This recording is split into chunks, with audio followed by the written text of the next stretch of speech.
कौन दबा रहा है विपक्ष की आवाज को? और मतलब ये ना बहुत क्लीशेड हो गया है। हर बार वही दो चार डायलॉग बाजी आती है, विपक्ष को बोलने का मौका नहीं दिया जाता, विपक्ष की आवाज दबाई जा रही है।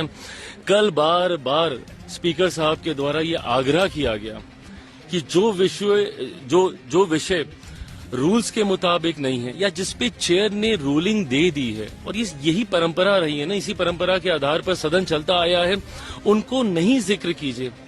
क्या नेता प्रतिपक्ष के पास उसके अलावा कल बोलने के लिए और कुछ नहीं था?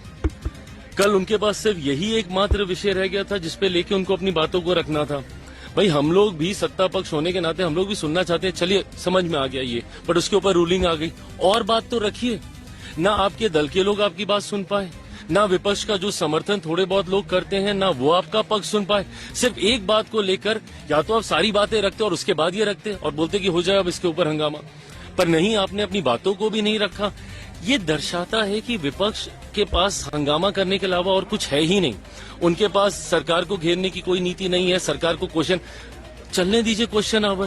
भाई यही तो समय है ना जवाबदेही सरकार की तय करने का। आप ही के सांसद सवाल पूछना चाहते हैं, सरकार जवाब देने को तैयार है, आप क्वेश्चन आवर नहीं चलने देते।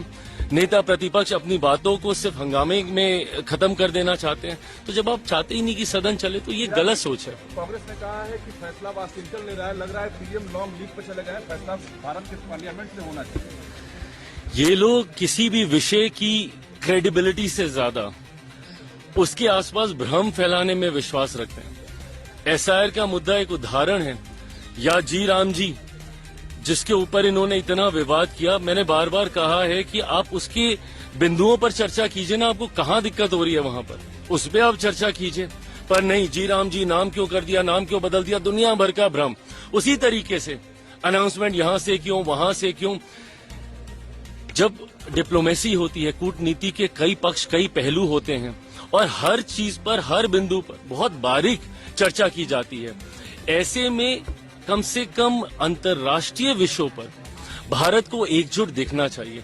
इस पे भी जब विपक्ष के नेता राजनीति करने लगते हैं तो ये कहीं ना कहीं अंतर्राष्ट्रीय स्तर पर भारत की छवि को धूमिल करने का काम करता है।